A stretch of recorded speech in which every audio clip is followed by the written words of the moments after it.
नमस्कार, आप देख रहे हैं कंज्यूमर अड्डा और आपके साथ मैं हूं विपिन भट्ट। और आज हम बोल रहे हैं गुड हेल्थ रियल वेल्थ। मौका है वर्ल्ड हेल्थ डे का, और जान है तो जहान है, सेहतमंद हैं तो सब कुछ बढ़िया है। भाई ये बात तो हम हमेशा से सुनते आए हैं, इसीलिए हम कह रहे हैं कि गुड हेल्थ ही असली वेल्थ है। और आज के वक्त में, आज के इस मौजूदा टाइम में ये बात और ज़्यादा इम्पॉर्टेंट है, क्योंकि आप अपने चारों तरफ देख रहे हैं कि वैसे तो हम बड़े मॉडर्न टाइम में हैं जहां हर चीज़ का इलाज है, लाइफ एक्सपेक्टेंसी पहले से बेहतर है, लेकिन जो लाइफ की क्वालिटी इन दिनों होती जा रही है वो तो अच्छी नहीं है। कई तरह के इश्यूज हो रहे हैं, कई तरह की लाइफस्टाइल डिजीजेस हो रही हैं, कई तरह की प्रॉब्लम्स हो रही हैं, और अब तो कैंसर जैसी बीमारियां भी बढ़ रही हैं, और जिनका वजह बता रहे हैं डॉक्टर्स कि आपकी लाइफस्टाइल में इशू है, दिक्कत है। तो भाई सब कुछ अच्छा है और सब कुछ बेहतर है, हम इतने मॉडर्न हो रहे हैं, फिर तबीयत खराब, तो फिर मतलब क्या है? असली वेल्थ तो निकल रही है हाथ से, इसको इंटैक्ट रखना है तो क्यों ना इस बड़े दिन पर, इस बड़े मौके पर जरा अपनी असली वेल्थ की बात कर ली जाए, अपनी हेल्थ की बात कर ली जाए। तो आज यही बातें हम करेंगे, और वो बातें करने के लिए हमने 3 खास मेहमानों को हमारे साथ आमंत्रित किया है। कार्यक्रम में शामिल हो रहे हैं फोर्टिस हॉस्पिटल के डायरेक्टर कार्डियोलॉजी डॉक्टर विशाल रस्तोगी, न्यूट्री हेल्थ की फाउंडर डॉक्टर शिखा शर्मा, और साइटी केयर हॉस्पिटल के senior consultant internal medicine doctor Suhas MS. आप तीनों का ही बहुत बहुत स्वागत है। और देखिए, आज के इस कार्यक्रम को मुख्य रूप से 3 चीज़ों में बांटेंगे। वैसे तो इतना वृहद या इतना बड़ा टॉपिक है कि हेल्थ के बारे में आप जितनी बात करें उतनी कम है, लेकिन मोटे तौर पर 3 चीज़ें जिन पर इन दिनों ज़्यादातर डॉक्टर्स ध्यान देते हैं, ज़्यादातर एक्सपर्ट ध्यान देते हैं। पहला है भोजन, दूसरा है एक्सरसाइज, और तीसरी है नींद। अगर ये 3 चीज़ें सध गई तो आपका स्वास्थ्य अच्छा रहेगा। तो मैं शुरुआत कर लेता हूँ भोजन के साथ, जिसके लिए हैं हमारे साथ डॉक्टर शिखा शर्मा। शिखा मैम, आप ये कहते भी हैं और ये अब तो लगता भी है और महसूस भी होता है कि आपकी बहुत सारी चीज़ों की जो कुंजी है वो आपकी ज़ुबान से जाती है, फिर आपके पेट से जाती है, लेकिन अब तो ये बात सही है कि जो आपके पेट में जा रहा है वही डिसाइड कर रहा है कि आपका स्वास्थ्य कैसा होगा। कहाँ गड़बड़ हो रही है, कहाँ प्रॉब्लम हो रही है? जी, अगर आप देखें जो हमारा पूरा शरीर है, अगर कोई पूछे किस चीज से बना है, तो उसका जो बेस है, उसका रॉ मटेरियल है, वो है खाना। यानी खाने से ही अमाइनो एसिड्स आपकी मसल, आपकी बॉडी, आपकी स्ट्रक्चर को बनाएगी। खाने से ही जो ऑयल निकल रहा है, एसेंशियल फैटी एसिड्स हैं, वो आपकी वो आपकी नर्व्स को बनाएगा। आपकी स्किन के ऊपर वो जो परत चाहिए होती है ऑयल की, वो देगा। तो जो खाना है वो बेसिकली आपके पूरे शरीर का रॉ मटेरियल है। ये सिर्फ कैलोरीज नहीं है, रॉ मटेरियल है। अब अगर इस खाने में केमिकल आ जाए, अगर इस खाने में पेस्टिसाइड आ जाए, अगर इस खाने में प्रिजर्वेटिव हो, आर्टिफिशियल कलर हो, तो ये सारी चीजें जो होती हैं, जो हमारी बॉडी के अंदर जो मेटाबॉलिक प्रक्रिया है, हमारी बॉडी की जो स्ट्रक्चर बनने की जो प्रक्रिया है, फॉर्मेशन है, उस सब में ये जाके इंटरफेयर करती है। यानी कि अगर एक कोई मेटाबॉलिक प्रोसेस चल रहा है, उसके अंदर एक केमिकल बीच में आ गया, तो वो मेटाबॉलिक प्रोसेस डिसरप्ट हो जाता है, वो टूट जाता है। तो जब वो टूटना शुरू करता है, तो तब होती है शरीर के अंदर इन्फ्लेमेशन, यानी कि अंदरूनी घाव। और जब अंदरूनी घाव होता है, तो उसके रिपेयर के लिए व्हाइट ब्लड सेल्स और बहुत सारे इस तरह के सेल्स आते हैं। और फिर जब इतनी इन्फ्लेमेशन फैल जाती है शरीर में और बॉडी उसको झेल नहीं पाता, तो बॉडी में cancer, infertility, allergy, asthma, diabetes, liver failure, kidney failure, कुछ भी हो सकता है। शुरुआत इन्फ्लेमेशन से होती है। तो खाना, यानी खाना अगर आपका साफ है, तो वो इन्फ्लेमेशन नहीं करेगा। अगर खाना आपका इन सब चीजों से घिरा हुआ है, जैसे आजकल हम प्रिजर्वेटिव और केमिकल वाले ही फूड ज्यादा खा रहे हैं, पेस्टिसाइड वाले ही फूड खा रहे हैं, तो ये सारी चीजें आपकी बॉडी को अंदर से घाव कर रही है। नहीं, वेरी ब्यूटीफुली एक्सप्लेन कि क्या खाने का महत्व है और क्या हो रहा है इन दिनों आपके खाने के साथ, जो आपकी सेहत के साथ खिलवाड़ कर रहा है, खराब हो रहा है। आगे जब शिखा जी के पास लौट कर आएंगे तो इसी पॉइंट पे चर्चा करेंगे कि इस पर्टिकुलर एस्पेक्ट को आप कैसे सुधार सकते हैं, क्योंकि स्वास्थ्य की कुंजी यहीं से आ रही है। देखिए, ऐसे समझिए इस बात को कि आपके शरीर में 3 ही चीजें मुख्य रूप से रोज अंदर जाती हैं। एक है हवा, दूसरा है पानी, तीसरा है खाना। हवा, उसमें भी प्रदूषण है लेकिन वो फिक्स है। पानी, प्रदूषण उसमें भी है पर वो फिक्स है कंपाउंड के तौर पे। लेकिन खाना, वहाँ वैरायटी है। हवा और पानी को आप बहुत ज़्यादा वैसे भी शायद बदल ना पाएँ अपने हिसाब से, लेकिन खाने पे पूरा कंट्रोल ला सकते हैं और ये खाना आपको डेली बेसिस पर बनाता है, क्रिएट करता है आपकी बॉडी को। आगे और बात करेंगे। दूसरी चीज़ है व्यायाम या एक्सरसाइज। ये खाने जितना ही इंपॉर्टेंट है। डॉक्टर रस्तोगी, बहुत सारी रिपोर्ट्स आती हैं, हम बहुत बात करते हैं, हफ्ते में इतनी एक्सरसाइज कर लीजिए, उतना कर लीजिए, वीकेंड पे ऐसा कर लीजिए, उतना कर लीजिए, लेकिन एक एक्सरसाइज को हेल्थ के साथ हम कैसे जोड़ें? और क्या एक्सरसाइज ना करते हुए भी हमारी दिनचर्या में कहीं कुछ ऐसा रहता है जिससे हम माने कि एक्सरसाइज हो रही है, या फिर आपको अलग से निकल कर 10-15 मिनट, आधा घंटा और जिसे आप कहते हैं व्यायाम या एक्सरसाइज, वो करना ही ज़रूरी है?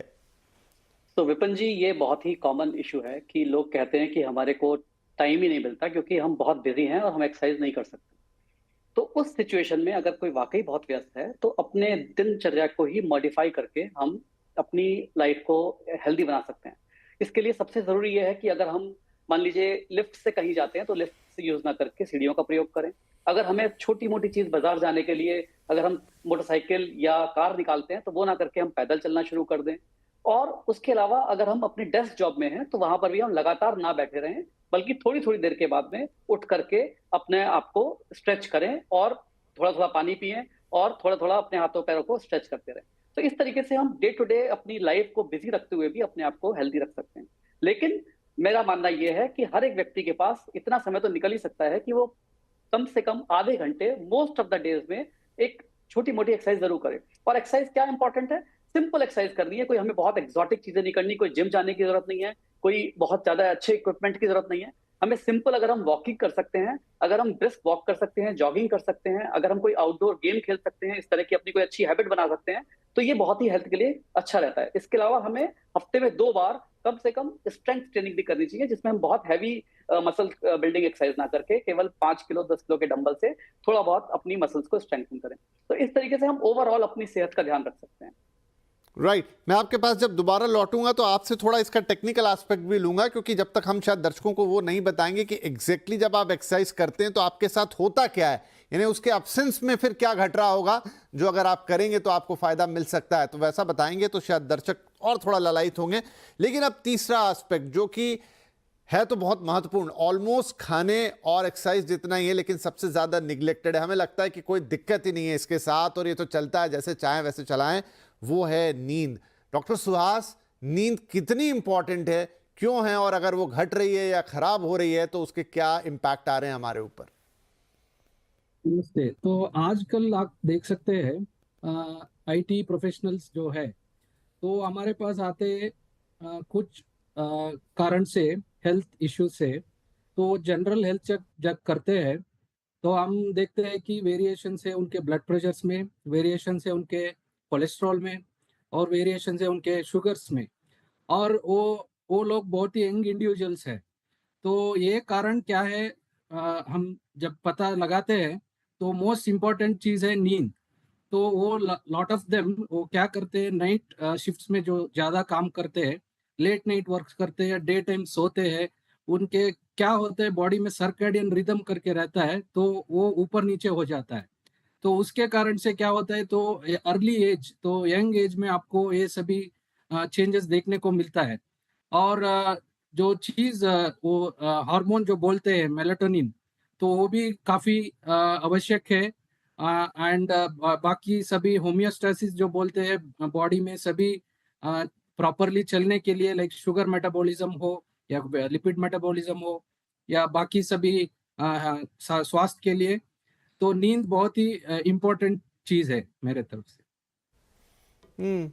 और सिर्फ आईटी प्रोफेशनल्स ही नहीं, आजकल तो हम सब लोग आईटी प्रोफेशनल्स बन गए हैं, क्योंकि हमारे हाथ में एक फ़ोन है, हमारे हाथ में कोई भी ऐसा गैजेट है जिसमें हम रात को सारा समय बिताते हैं और सोते नहीं हैं। तो ये समस्या ऑलमोस्ट अब पूरे देश की है। इनफैक्ट बहुत सारा डेटा इन दिनों है, क्योंकि काफ़ी सारे डिवाइसेस लोग पहनने लगे हैं और उससे पता लगता है कि कितनी ख़राब है उनकी नींद। अब ये नींद कैसे सुधरेगी, इस पर हम बातचीत करेंगे। Now Shikha ji, come to you again. आपने बताया कि खाना क्या प्रॉब्लम पैदा कर रहा है, और हम अक्सर बहुत सारी बातें कर चुके हैं कि जंक फूड हमें तकलीफ़ देता है और जो इन दिनों केमिकल्स हैं, फर्टिलाइज़र्स हैं, वो तकलीफ़ दे रहे हैं। इसका हल कहाँ है, कैसे इस चीज़ को हम सुधार सकते हैं? क्या कोई इसका कोई सिंपल तरीका है जहाँ से हमारा खाना स्वादिष्ट तो रहे लेकिन ऐसा हो जाए कि हमें बेहतर बनाए, ना कि हमारे अंदर विकार पैदा करे। जी, देखिए 3-4 चीज़ें हमें अपने लाइफ़स्टाइल या न्यूट्रिशन लाइफ़स्टाइल में मैं कहूँगी कि चेंज करनी है। पहली चीज़ है हमें अपने खाने-पीने में जो अल्कलाइन चीज़ें हैं उसको बढ़ाना है। अल्कलाइन ये जो इन्फ्लेमेशन है उसको काउंटर करती है। तो सबसे पहले अगर आप देखें आंवला, वो बहुत अल्कलाइन है। अनार कई बीमारियों को कहते हैं ना, एक अनार और 100 बीमार, यानी कि अनार अपने आप में बहुत ही अच्छा एक फल है जो अपने डाइट में आप ला सकते हैं। बाकी फल तो लाने ही हैं, ये एक एडिशनल फल आप लाइए। फिर तीसरी चीज़ है कि आपको अपने जो पानी है, पानी को बिल्कुल आप उस तरह का ना पिएँ जो कि एकदम स्टरलाइज़ पानी है जिसके अंदर मिनरल्स नहीं हैं। पानी में मिनरल्स होना बहुत ज़रूरी है। तो उसको जैसे आप मटके है उसमें स्टोर कीजिए ताकि थोड़े मिनरल्स आपको पानी में भी मिले। खाने के अंदर वेजिटेबल जूसेस का जो सेवन है बहुत इंपॉर्टेंट है, बिकॉज़ वेजिटेबल जूसेस में इलेक्ट्रोलाइट्स और मिनरल्स दोनों आपको मिलते हैं। तो जैसे जितने भी वेजिटेबल सीज़नल हैं, उसके अगर आप रस उस सीज़न में बना के पिएँ, जैसे पहले अभी गया है सीज़न तो उसमें आप बीटरूट, कैरट का रस पी सकते हैं, आगे आएगा उसमें पंपकिन का जूस पी सकते हैं, लौकी का जूस पी सकते हैं। तो अलग-अलग वेजिटेबल जूसेस का जब आप रस पिएँगे तो उसके अंदर आपको इलेक्ट्रोलाइट्स भी मिलेंगे और आपके शरीर को अल्कलाइन भी करेगा। दूसरी चीज़ है चाय-कॉफ़ी। चाय-कॉफ़ी आप पिएँ ज़रूर अगर आपको अच्छी लगती है, मगर उसको निर्धारित करें कि भई 2 से ज़्यादा नहीं पीनी। और दूसरा ये जो प्रोसेस्ड होती है, प्रोसेस्ड कॉफ़ी और चाय में अगेन प्रिजर्वेटिव केमिकल और एसिडिक एलिमेंट्स बहुत मिलते हैं। तो जो जो फ्रेश बनती है उसी को आप पिएँ। अदरवाइज़ बहुत से काढ़े मिलते हैं आजकल, हर्बल टीज़ मिलती हैं, उन पे आप शिफ्ट होना शुरू शुरू कर दीजिए। Then what is also very important is कि जो तेल का आप इस्तेमाल कर रहे हैं उसे हमेशा आप कोल्ड प्रेस्ड यूज़ करें, नेचुरली यानी कच्ची घानी वाला तेल यूज़ करें। ये जो केमिकली रिफाइंड ऑयल्स होते हैं इसमें ब्लीचिंग एजेंट्स और कई-कई तरह के केमिकल्स होते हैं, उन्हें अवॉइड करें। एंड ऑफ कोर्स किसी भी डब्बा बंद चीज़ को कोशिश करें कि हफ्ते में 1 बार से ज़्यादा ना कंज़्यूम करें। And finally I would say organic. Organic I know कि महँगा भी होता है और हर जगह मिलता नहीं है, तो कुछ चीज़ों को आप ऑर्गेनिक जैसे दालें हैं या इस तरह के जो ग्रेन्स हैं उनको ऑर्गेनिक खरीदें और जो गवर्नमेंट की सर्टिफाइड उनके ऊपर स्टैम्प लगता है वही आप खरीदें। और बाकी कुछ चीज़ें आप गमलों में भी उगा सकते हैं। आपकी छत है, आपकी बालकनी है, तो छोटी-मोटी चीज़ें तो आप गमलों में भी उगा सकते हैं, जिससे कि एट लीस्ट आपकी कुछ चीज़ें ऑर्गेनिक होनी शुरू हो जाएँगी। राइट, तो ये छोटी छोटी चेंजेस हैं जिन्हें आप अगर करें, आंवला जैसी चीज़ को शामिल करें, तेल को थोड़ा बदलें, ऑर्गेनिक चीज़ों की तरफ थोड़ा सा शिफ्ट करें, अपनी एक छोटी सी खुद की बागबानी अगर कर सकते हैं, आपके लिए पॉसिबल है, आपके पास जगह और टाइम है, अगर आप ये करें तो अपने खाने को बहुत बेहतर बना सकते हैं। इसके बाद एक घर के खाने की भी चीज़ होगी, जब शिखा जी के पास लौटेंगे तो फिर वो बात उनसे कर लेंगे। लेकिन come back to the exercise, doctor Rastogi, मैं वही समझना चाह रहा था कि एग्जैक्टली हम शायद लोगों को इसी तरीके से समझा पाएं कि जब वो एक्सरसाइज नहीं कर रहे हैं तो क्या मिस कर रहे हैं। छोटी सी भी एक्सरसाइज इंटरनली बॉडी को कैसे बूस्ट करती है? तो देखिए, जब भी हम हेल्थ की बात करते हैं तो सबसे इंपॉर्टेंट उसमें फैक्टर आता है हार्ट हेल्थ का। और हार्ट की बीमारी ऐसे ही एकाएक नहीं पैदा हो जाती, उसके लिए कुछ रिस्क फैक्टर्स होते हैं। और वो risk factors usually lifestyle diseases होती हैं, जैसे कि हाई ब्लड प्रेशर का होना, शुगर का होना, ओबेसिटी का होना और स्ट्रेस वगैरह तो हमने डिस्कस किया ही है। तो ये एक्सरसाइज जब हम करते हैं तो हम इन सारी चीजों को कंट्रोल करते हैं। अगर हम एक्सरसाइज कर रहे हैं तो हमारा वजन कम रहता है, हमारा मेटाबॉलिज्म इंप्रूव होता है, जिसकी वजह से हमारा ब्लड प्रेशर कंट्रोल होता है और साथ ही में डायबिटीज का लेवल भी कम होता है, तो कोलेस्ट्रॉल का लेवल कम होता है। तो अगर हम दवाएं ले रहे हैं या दवाएं नहीं भी ले रहे हैं, तब भी हम एक्सरसाइज करके इन सारी रिस्क फैक्टर्स को जो कि हार्ट डिजीज को पैदा करते हैं उनको कम कर सकते हैं। तो इसकी एक्सरसाइज से सबसे ज्यादा महत्वपूर्ण ये है कि हमारी लाइफस्टाइल डिजीजेस खत्म हो जाती हैं और साथ में जो प्राणलेवा बीमारी है जैसे कि हार्ट अटैक है और ब्लॉकेजेस हैं जो नसों के अंदर आने वाली, उनका रिस्क बहुत हद तक कम हो जाता है। अगर हम यही एक्सरसाइज नहीं करते हैं, सेडेंट्री लाइफस्टाइल अगर हमारा है, तो ये हार्ट डिजीज के लिए one of the most strong risk factor है, जो कि आज की डेट में हमारी यंग जनरेशन और खासतौर से जो वो लोग जो कि बिल्कुल अपने करियर को आगे बढ़ाने में लगे हुए हैं, जिनके पास आज की डेट में वक्त ही नहीं है, वो सबसे ज्यादा अपना इसी समय इसी तरीके से अपने स्वास्थ्य को बर्बाद कर रहे हैं, क्योंकि वो एक्सरसाइज नहीं कर रहे हैं और उसकी वजह से उनको सारी लाइफस्टाइल डिजीज घेर ले रही हैं। ओबेसिटी हमारी आज की डेट में ऐसी चीज है जो कि पाया गया है कि अगर ऊपर से आप ओबीस नहीं भी दिख रहे हैं, तब भी हो सकता है कि आपके शरीर के अंदर फैट की मात्रा ज्यादा हो, जिसको हम लोग विसरल ओबेसिटी कहते हैं। और इसका भी बहुत ज्यादा कोरिलेशन हार्ट डिजीज से और बाकी बीमारियों से होता है। तो इसके लिए खान-पान और एक्सरसाइज बहुत ही जरूरी है, क्योंकि इसी के साथ ही हम इसको कंट्रोल कर सकते हैं। राइट, तो इसलिए है एक्सरसाइज जरूरी, क्योंकि ये आपको लाइफस्टाइल डिजीज से बचाती है और सबसे बड़ी बात कि वजन को मेंटेन रखने में इम्पॉर्टेंट है। और अब तो इसमें पूरी दुनिया में डॉक्टरों में एक राय है कि आप अगर एक अपने वजन को ही थोड़ा सा बैलेंस कर लें, थोड़ा सा मेंटेन कर लें, तो आप ऑलमोस्ट 70 से 80% बीमारियों को हटा सकते हैं अपने अंदर से, क्योंकि वजन ही वो चीज़ है, बढ़ा हुआ वजन, जिसकी वजह से फिर अंदर फैट या पूरा इंटरनल आपका जो सिस्टम है वो बिगड़ता है। तो वजन मेंटेन तो बाकी सारी चीज़ें भी दुरुस्त। Now come back to the नींद। डॉक्टर सुहास, मतलब देखिए, एक्सरसाइज से तो हम ऊर्जावान बन रहे हैं, खाने से भी हमें ऊर्जा मिल रही है, लेकिन असली काम नींद के अंदर हो रहा है। डेली बेसिस पे हमारी बॉडी का जो रिपेयर और मेंटेनेंस है वो नींद करती है। अब इस नींद के साथ आप कैसे, मतलब बहुत सारे लोग हो सकता है कि ज़्यादा सोते हो लेकिन क्वालिटी ऑफ स्लीप अच्छा ना होता हो, एक अच्छी नींद किसे कहेंगे?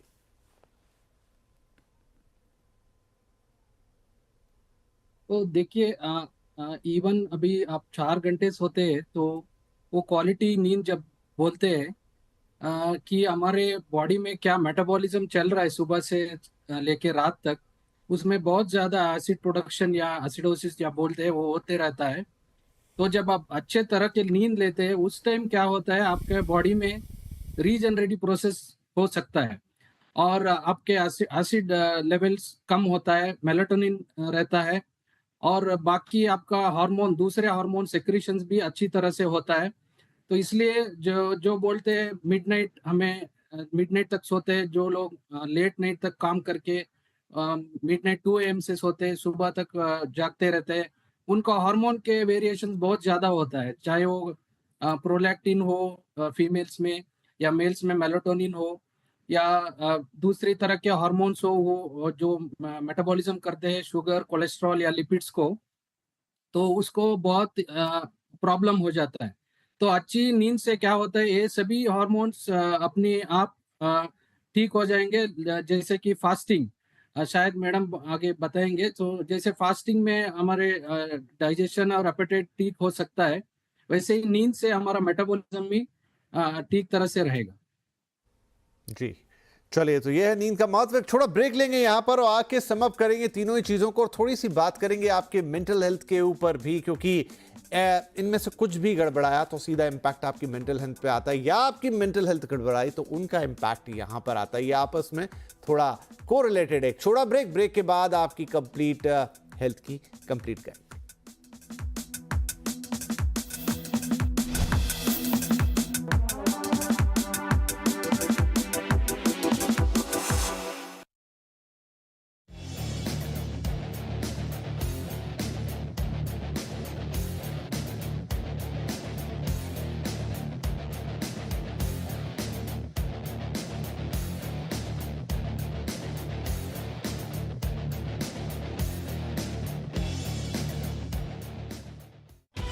ये है भारत के विकास और वैश्विक प्रभाव का युग, जिसे आकार दे रही है प्रधानमंत्री नरेंद्र मोदी की साहसिक और दूरदर्शी सोच।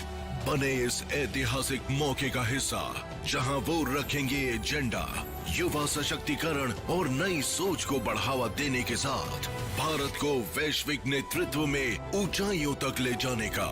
सिर्फ न्यूज 18 राइजिंग भारत समिट 2025 में।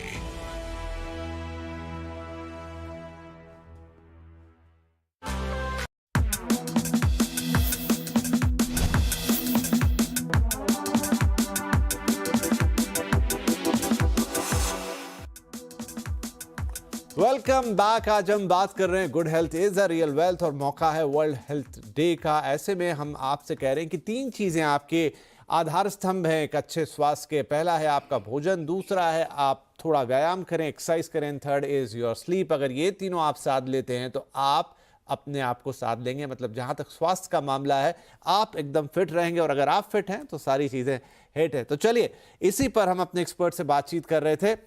खाने पे एक बार फिर से थोड़ा फोकस करेंगे। शिखा मैम, एक है कि भाई बहुत सारी चीज़ें इन दिनों, 2 चीज़ें हैं, एक तो गड़बड़ खाना है, फिर इतने तरह के डाइट्स आ गए हैं मार्केट में, तो मुझे लगता है कई बार तो वो डाइट के चक्कर में लोग अपनी तबीयत खराब कर लेते हैं। तो बहुत ज़्यादा ज्ञान खाने के ऊपर हो गया है इंटरनेट के ऊपर, चाहे वो सोशल मीडिया हो चाहे अदरवाइज कुछ चीज़ें हों, और लोग उनको फॉलो भी कर लेते हैं। तो पहली बात तो ये सब चीज़ों से बचना चाहिए, वो आप बताएंगे डिटेल में कि क्यों।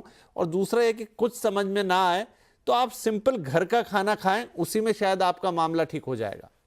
जी, तो सबसे पहले मैं घर के खाने से शुरू करती हूँ कि देखिए, जब आप घर से खाना खाते हैं तो एटलीस्ट आपको रॉ मटेरियल की गारंटी है कि आप क्या डाल रहे हैं उस खाने में, और वो अपने आप में एक बहुत बड़ी चीज है आज के जमाने में, जब हर जगह पे इतने ज्यादा केमिकल्स और अडल्ट्रेशन और बहुत सारी चीजें चल रही हैं।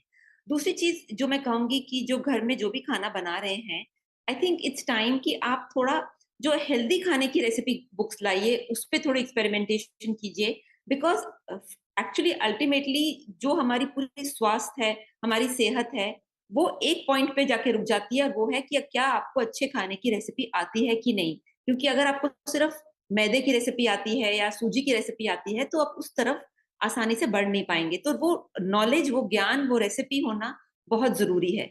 दूसरी चीज, जैसे कि आपने कहा कि अ, आज की डेट में जो हम इतना सारा जो इल हेल्थ हो रही है, उसको बोलते हैं ओबीसोजेनिक एनवायरनमेंट। यानी हमारे पूरे एनवायरनमेंट में टेम्पटेशंस भरी हुई हैं। 5 मिनट में आपके घर में खाना डिलीवर होगा, आपको कहीं जाने की जरूरत नहीं है, आपका सामान डिलीवर होगा। यानी धीरे धीरे करके हम बहुत ही ज्यादा अल्ट्रा सेडेंट्री लाइफस्टाइल में जा रहे हैं, जहां ये हमारे लिए डेंजरस है। क्यों? क्योंकि जो टेम्पटेशंस हैं वो बढ़ रही हैं, और जो एक पर्सन है उसको खुद एक इनिशिएटिव लेना होगा हेल्दी रहने के लिए। दूसरी चीज जो बहुत इंपॉर्टेंट है कि वजन एक ऐसी चीज है जो दिख रही है कि भाई आपके शरीर में कुछ गड़बड़ है, मगर उसका ट्रीटमेंट खाना कम खाना नहीं है, not to eat less but to eat right. क्योंकि कई लोग कंफ्यूज हो जाते हैं, उनको लगता है कि अच्छा, वजन घटाने का मतलब है कि मुझे कम खाना खाना है, क्वालिटी ऑफ फूड नहीं चेंज करते। So the mantra of getting fit and healthy is not to eat less but to eat right. अगर आप सही चीज खाएंगे, उसका चुनाव करेंगे, तो वजन घटना तो एक साथ साथ होता ही रहेगा, साथ में आपका लिवर, आपकी किडनी, आपकी कई बीमारियां से भी आप बचे रहेंगे। तो हमें अपने खाने की शैली में चेंज करना है, कम नहीं खाना है। चलिए, तो कम नहीं खाना है, खाने की शैली में सिर्फ चेंज करना है, एंड कीप इट सिंपल। बहुत कुछ नहीं है, सिंपल आपको जंक से बचना है, घर का शुद्ध सात्विक भोजन लेना है, और किसी आलतू फालतू डाइट की आपको ज़रूरत नहीं है अनटिल एनलेस आप किसी एक्सपर्ट के पास जा रहे हैं, या बहुत ज़्यादा आपका वजन ज़्यादा है या कम है, तो आप एक्सपर्ट की सलाह या गाइडेंस में उसे करें तो बेहतर होगा। राइट, एक्सरसाइज के ऊपर सर हम फिर से एक बार क्विक एक आपका रिमार्क ले लेते हैं। बहुत सारे लोग करते हैं कि हम योगा भी कर लें, फिर हम एक जिम की भी ट्रेनिंग कर लें, हम जाके कुछ और प्रोग्राम भी ज्वाइन कर लें, लेकिन वो भी थोड़े दिनों तक ही चलता है, और वही अगेन टू मेनी थिंग्स। वो क्योंकि आजकल इंटरनेट पे इतना ज़्यादा सब चीज़ों का प्रचार प्रसार है कि आप उसमें घुस जाते हैं, मोटिवेट होते हैं, लेकिन कर नहीं पाते।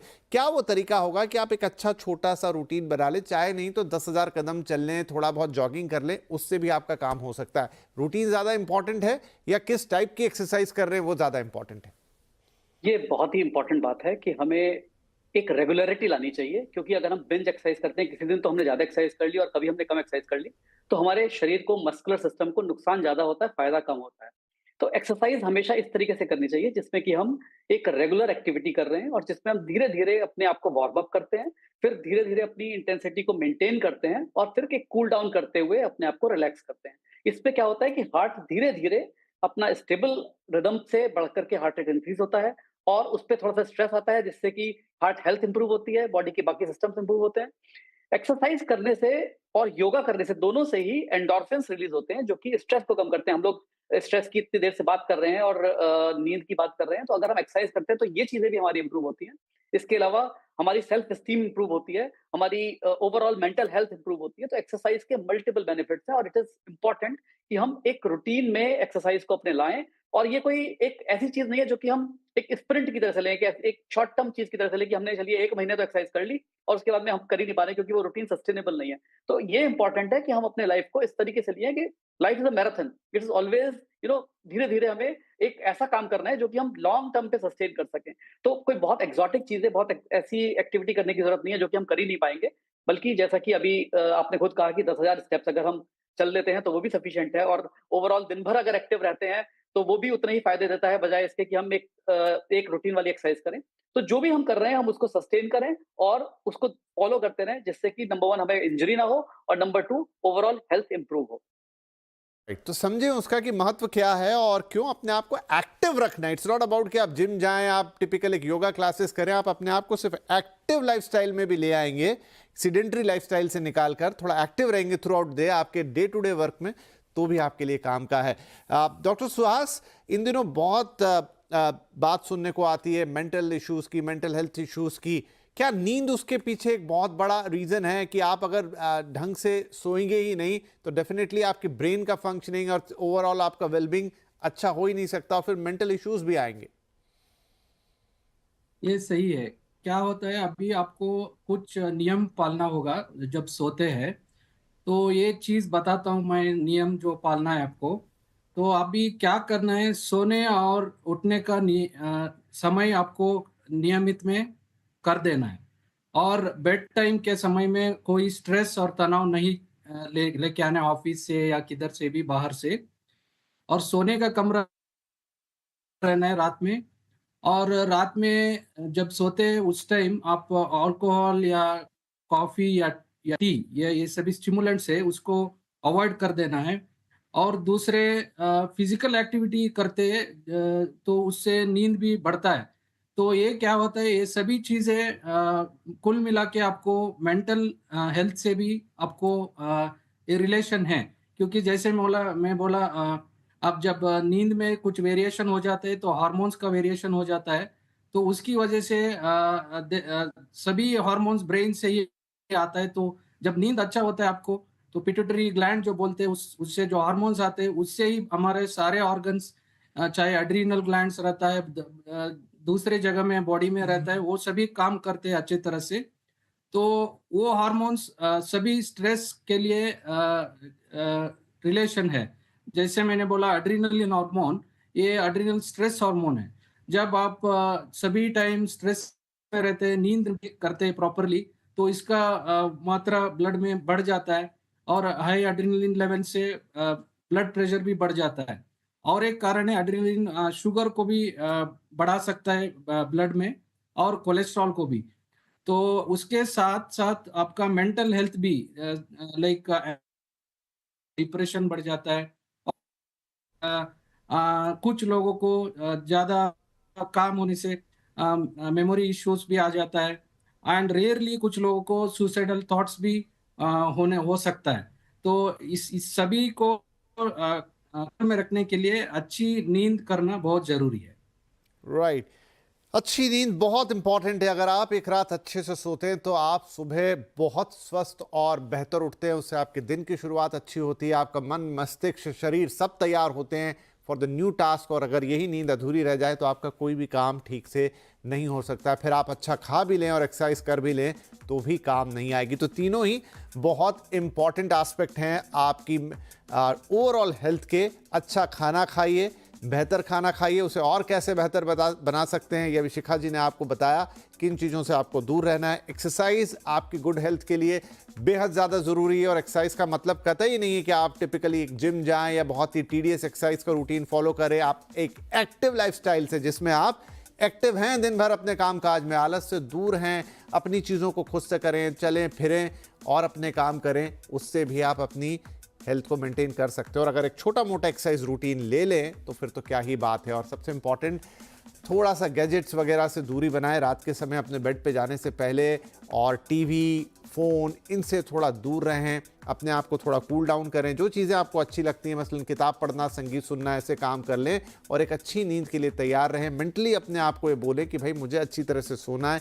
6 से 8 घंटे की एक अच्छी क्वालिटी की नींद आपको बिल्कुल तरोताज़ा करने में सक्षम है। और इसका उल्टा भी है कि अगर ये नहीं होती तो वो आपको उतनी ही नीचे ले जाएगी और 10 तरह के इश्यूज पैदा करेगी। तो उम्मीद करते हैं ये 3 जो बेसिक पिलर्स हैं आपकी हेल्थ के, इन पर अब आप ध्यान देंगे। इन्हें अगर आपने साथ लिया तो फिर your health is real wealth और आप हमें धन्यवाद भी देंगे। और फिलहाल मैं अपने तीनों मेहमानों का धन्यवाद दूंगा कि आज आपने इन तीनों महत्वपूर्ण हेल्थ पिलर्स के ऊपर सारी बातें हमारे दर्शकों को बताई जो उनके बहुत काम आएगी। बहुत बहुत धन्यवाद। नमस्कार।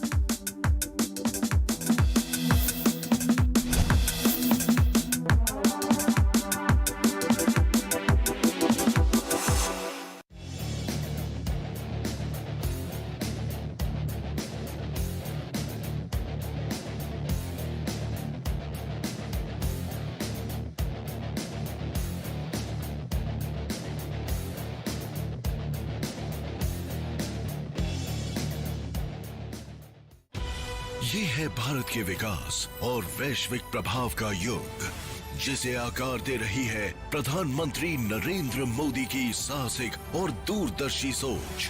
बने इस ऐतिहासिक मौके का हिस्सा